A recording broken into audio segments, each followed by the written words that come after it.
decía, esta reunión es breve.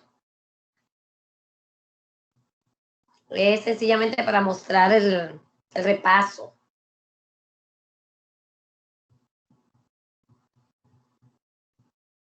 Y recordar algunas cosas. Vamos a recordar.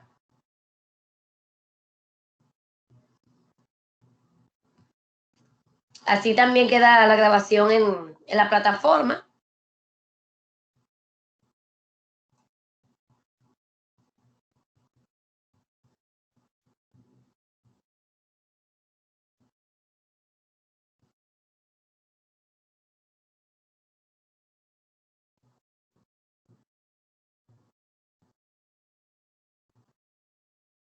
Okay.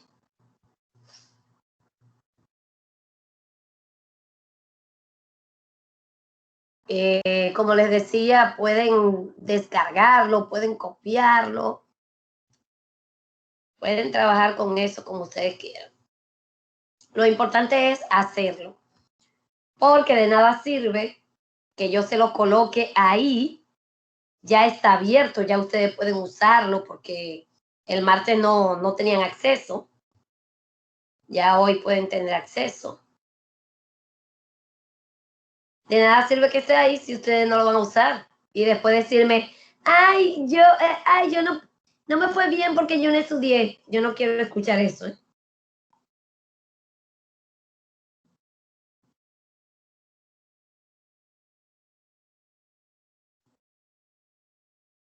Bien, les pregunto, ¿ven eso ahí? Sí. Sí, maestra, se ve. Muy bien.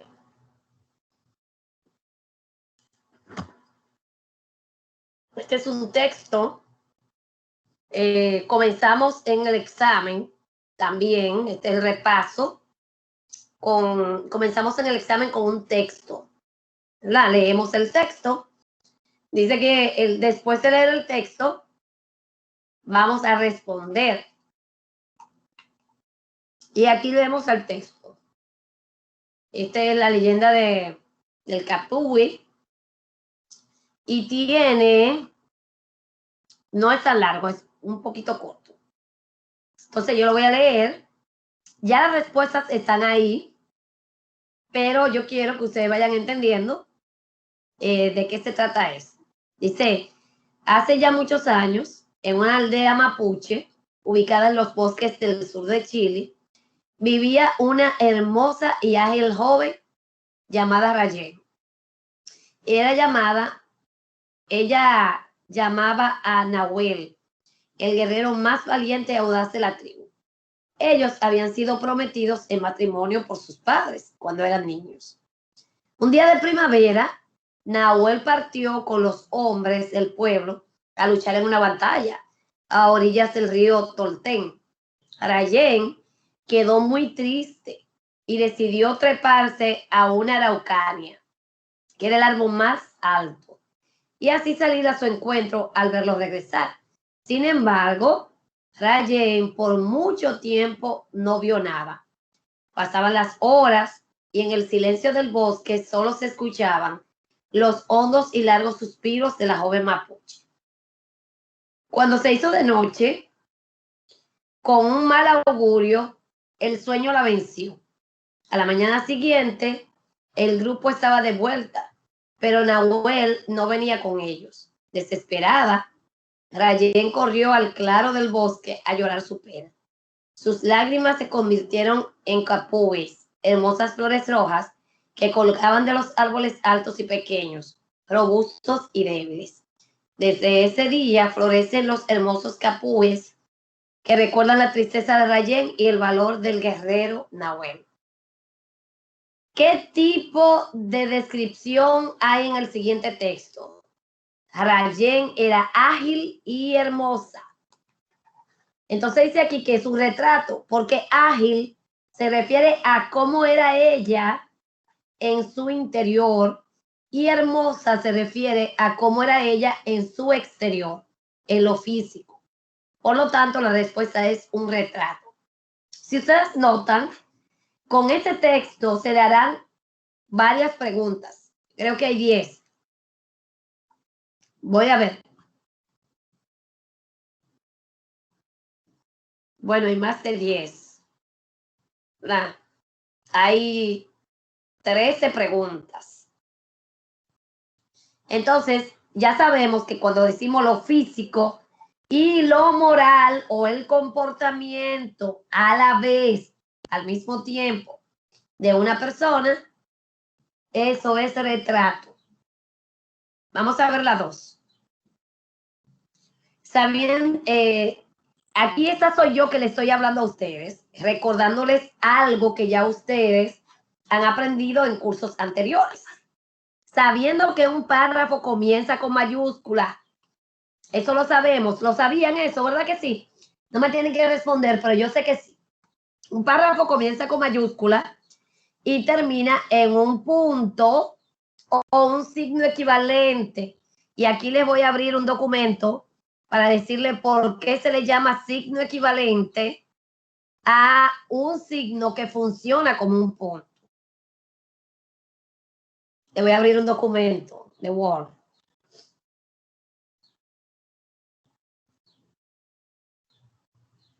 Cuando tenemos, y esto está más lento que yo no sé qué, cuando tenemos una oración, ¿verdad? Una oración puede terminar en un punto.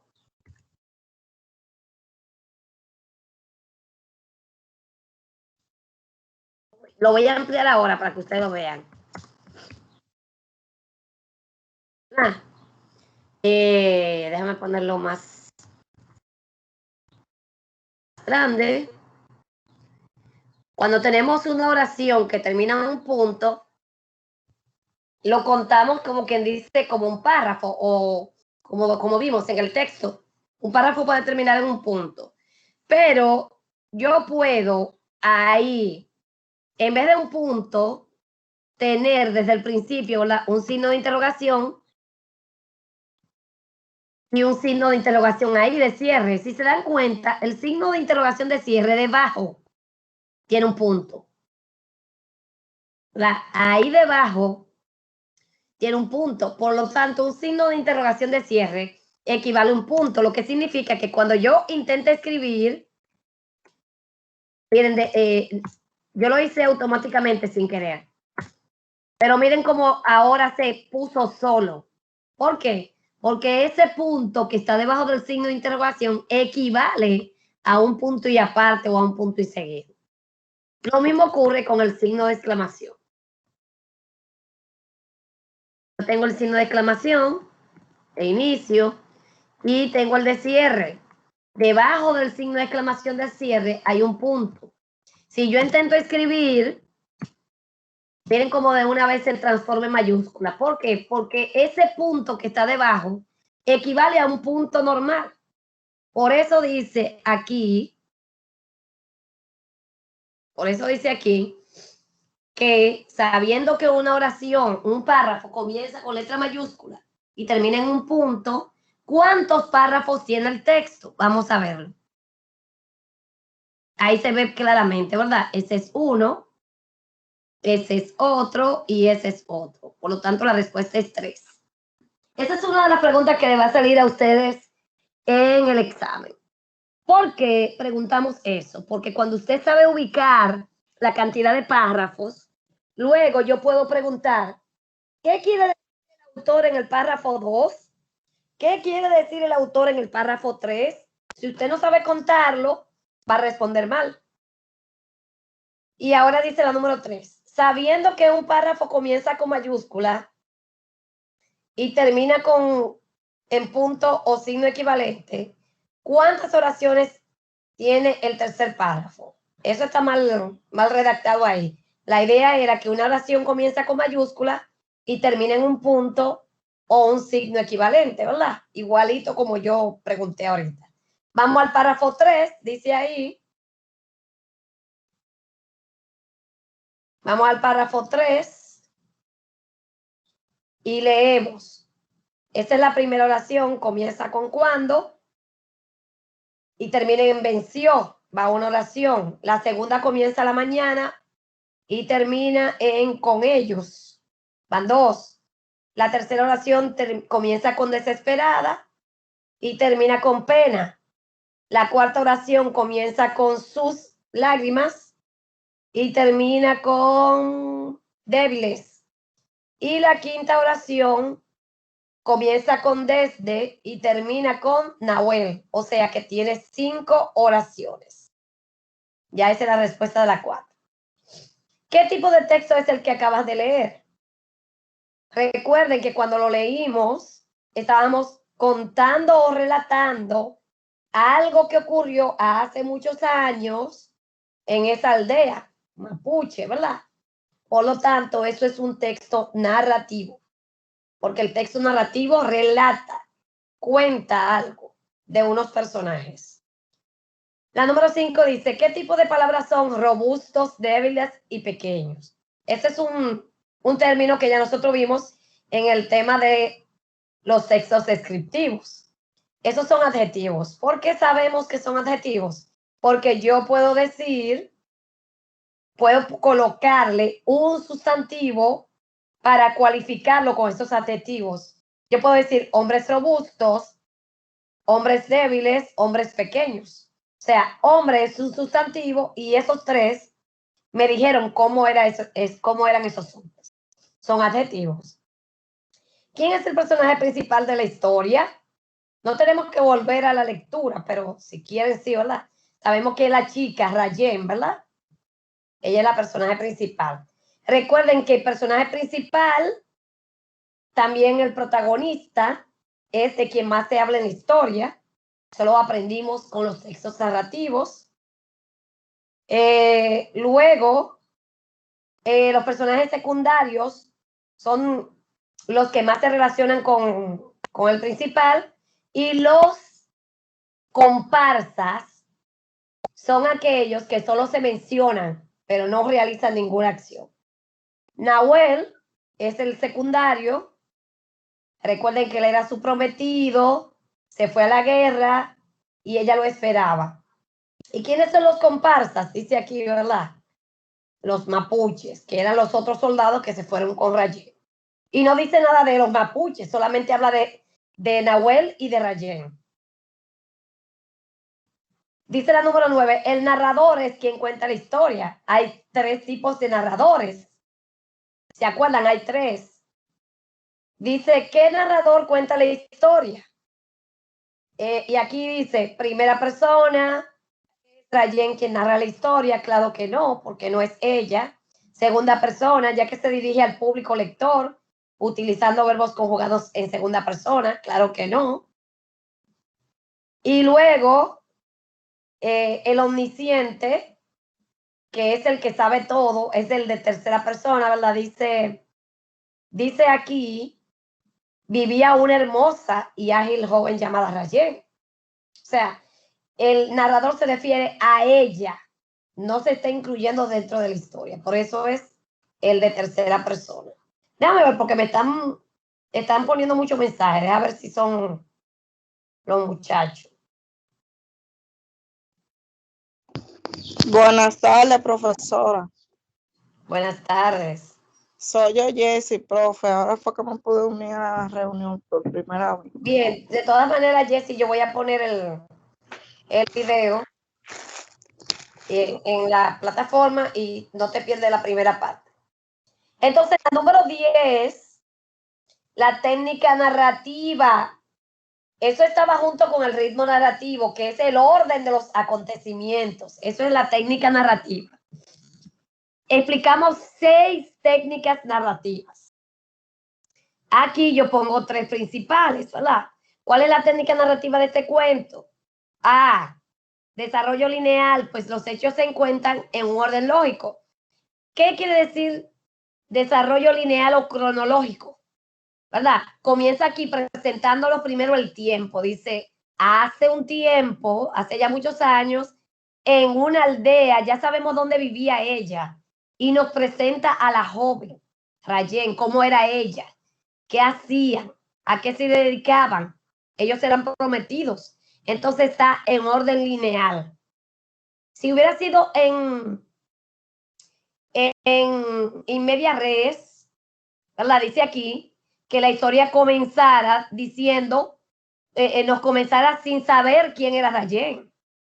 Pero aquí ya, sí, en esta historia sabemos quién es Rayen, porque el narrador dice quién es Rayen.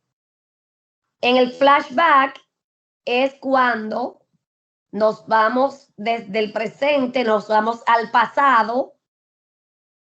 Vamos a buscarla. La dice flashback, pues la historia se cuenta de atrás hacia adelante. O sea, ya estando en el presente, nos vamos hacia atrás, como si fuera una retrospectiva del narrador. Pero la respuesta es la A, lineal. Viene la número 11, dice, ¿cuál de los siguientes fragmentos corresponde al desenlace o el final del cuento? El final del cuento se llama desenlace. Dice que desde ese día florecen los hermosos capulles, que recuerdan la tristeza de Rayen y el valor del guerrero. Nos vamos al último párrafo y nos damos cuenta que la última oración es el desenlace. Por lo tanto, ya sabemos que esa es la respuesta correcta. En la número 12, dice, en la descripción se describen los rasgos morales o del carácter del personaje. Nahuel, el guerrero más valiente y audaz de la tribu. Solamente los morales o del carácter. ¿Cómo se llama eso? Etopeya. ¿Verdad? Etopeya. Dice la número 13. La descripción donde se exageran, ya esa independiente de la lectura, ya no es de la lectura. ¿Cuál es la descripción donde se exageran los rasgos de una persona? La caricatura. ¿Verdad? Aquí leemos. Dice, Carlotina, el juguete favorito de Cristina, era una pequeña muñeca de trapo. Llama la atención 2 zanahorias trenzadas a cada lado de su rostro. Su cara suave como piel de bebé está salpicada por diminutas pequitas. Unos enormes ojos negros miran pícaros hacia los lados, etcétera, etcétera. Aquí se está describiendo un objeto. Por lo tanto, la respuesta es crinografía. Cuando se describe un objeto, estamos ante una crinografía. Las palabras que sirven para nombrar a personas, animales y cosas, y de las cuales se dice algo a través de adjetivos, se llaman sustantivos. Vamos a ver, esta es la A. Ahora leemos otro texto. Los árboles. ¿Verdad? Aquí vemos, tiene muchas páginas. Y es como cuando yo les mostré en esta semana el primer texto del ejercicio 2. No había que leerlo todavía. La primera pregunta solo es ver. ¿Se dan cuenta? El primer párrafo está en negritas. El párrafo 2, 3, 4, 5 y 6. Bueno, el párrafo 2, 3, 4 y 5 solamente está en blanco. No está diferente. Y el último párrafo, que es el 6, está subrayado. Entonces me hacen preguntas. Dice, el párrafo que está en negrita en la estructura externa de los textos expositivos corresponde a la introducción. Siempre el primer párrafo de un texto es la introducción. Dice la número 17. Los párrafos que no están ni subrayados ni en negritas corresponden en la estructura externa de los textos expositivos al desarrollo. Recuerden que el desarrollo es la parte más larga del texto. Por eso hay 4 párrafos ahí. Entonces, ese es el desarrollo. Y dice en el último párrafo que está subrayado, en la estructura externa de los textos expositivos, es la conclusión. Recordemos que la estructura externa del texto expositivo es introducción, desarrollo y conclusión. En el párrafo 4, ahora sí hay que leer. Vamos a leer el mandato primero y luego vamos al párrafo 4. En el párrafo 4 explica lo importante que son los árboles y las consecuencias para los seres humanos si ellos no produjeran el 70% del oxígeno que respiramos. ¿A qué tipo de estructura interna de los textos expositivos corresponde esa parte? Y les recuerdo, las estructuras internas, esta de problema-solución, de causa-efecto, comparación-contraste, por enumeración, por ejemplificación. Esas son las estructuras que vimos el martes. Ahora leemos el párrafo 4. Este es el 1, este es el 2, el 3 y el 4. Dice, los árboles nos ayudan a respirar. Solo las algas y otras plantas marinas producen alrededor del 70%, pero los árboles son decisivos para que la atmósfera sea respirable por los humanos. En otro caso, sería un aire enrarecido. Solo un árbol puede producir suficiente oxígeno para 18 personas. Si bien varía mucho en función de especies y tamaños, junto con el resto de las plantas, son responsables de una quinta parte del oxígeno del planeta. Y vuelvo a la pregunta. Dice aquí que se está explicando, ¿verdad? Lo importante de los árboles y luego las consecuencias que tendrían los seres humanos si ellos no produjeran el 70% del oxígeno. Entonces, esa estructura es de causa y efecto. Yo les decía que efecto es consecuencia. Ya esas preguntas que están aquí son independientes de las lecturas, ¿verdad? Son de falso y verdadero. Pero me voy hasta el final para que ustedes vean esta notita que dice ahí. Dice, nota, aunque las respuestas están ahí, ustedes lo ven, la mayoría están en verdadero. Bueno, de hecho, yo creo que todas están en verdadero. Aunque todas, bueno, hay dos falsas ahí. Es posible, dice aquí, es responsabilidad suya aprenderse bien los conceptos, ya que en el examen esas preguntas salen modificadas. Puede tener una palabra menos o puede estar negando. Ustedes lo vieron, que algunos me dijeron de que, ay, caí en el gancho. Claro, pero yo te dije que yo iba a poner gancho. Estudia. Vamos a ver cada una. Introductor. Es un tipo de párrafo que sirve para dar comienzo al texto y da una panorámica del tema que aborda el texto.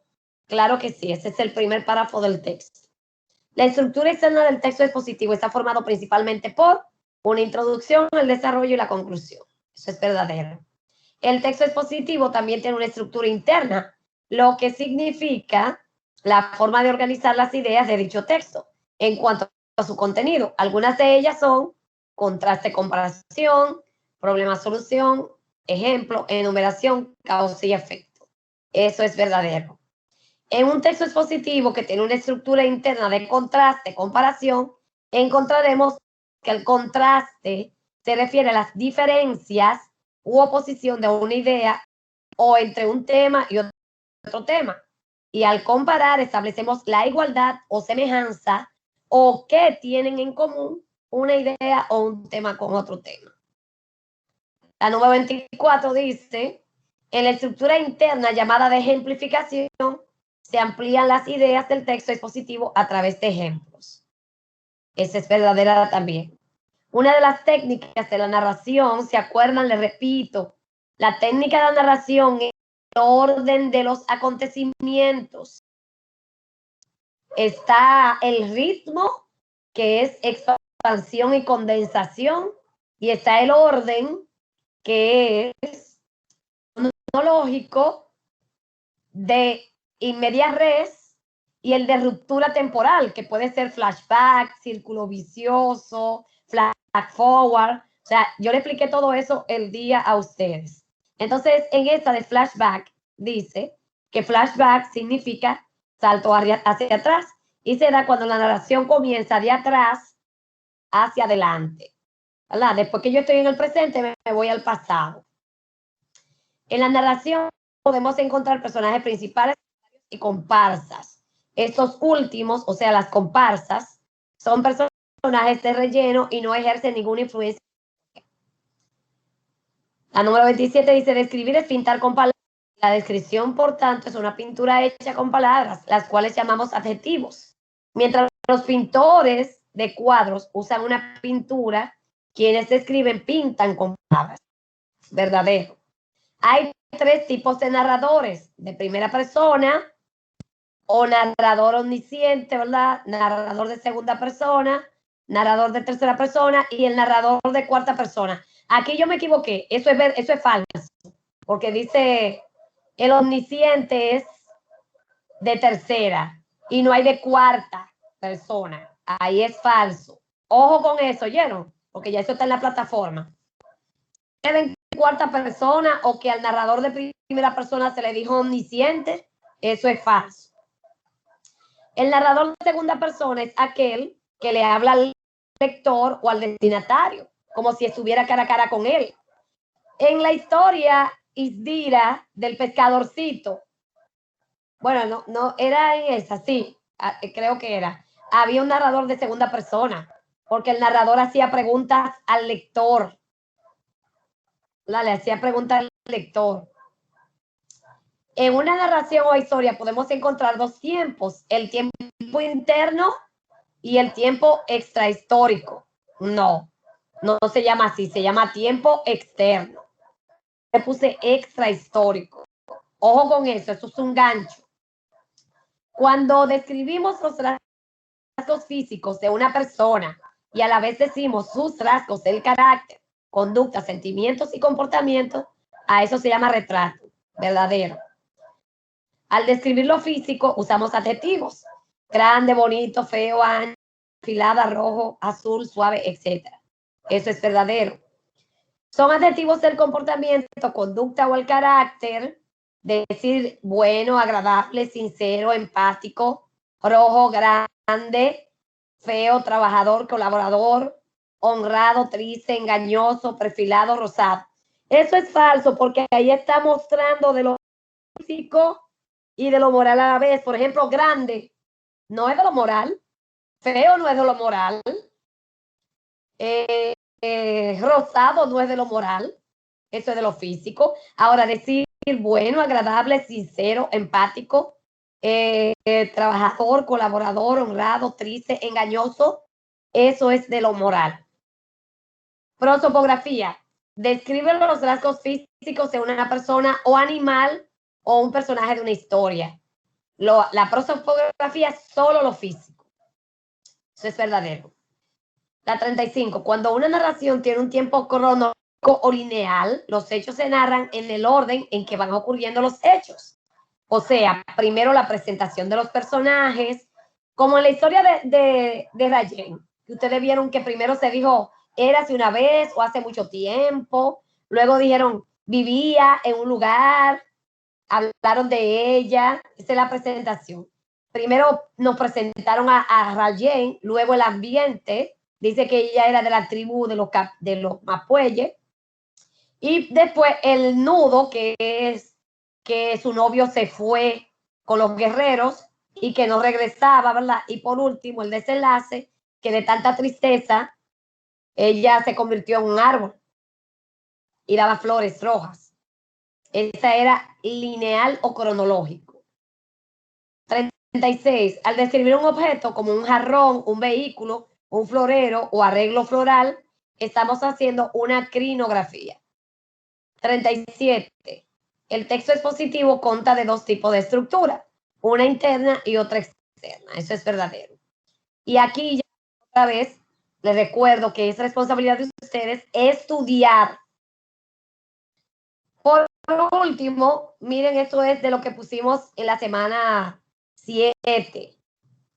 Redacta un autorretrato donde te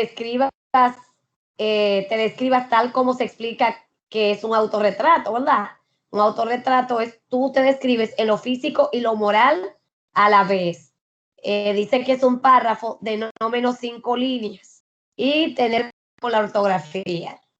Y después el otro, describir a una persona, a otra. Puede ser un familiar o un perro, puede ser, ¿verdad? Redacta un retrato de un familiar tuyo. Dice, debes hacerlo en no menos 5 líneas y cuidar la ortografía. Ese es el repaso. Está en la plataforma.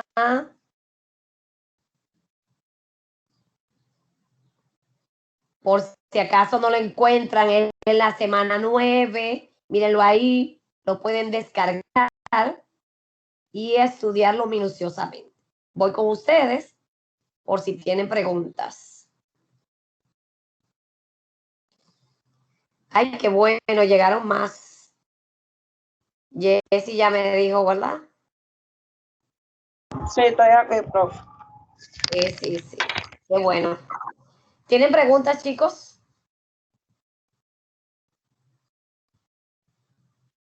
Bueno, pues si no hay preguntas, hoy es el día de yo corregir, de trabajar, de estar en la plataforma. Estaría corrigiendo los textos narrativos que me escribieron la semana pasada, porque hubo 16 personas que lo hicieron después que ya yo había corregido el domingo. Entonces yo estaría haciendo eso ahora. Pasen feliz resto de la tarde, chicos. Bye. Hagan sus trabajos. Gracias, profe. Utilicen este tiempo para trabajar en la plataforma. Esta semana está bastante fácil. Bye. Cuídense. Buenas tardes.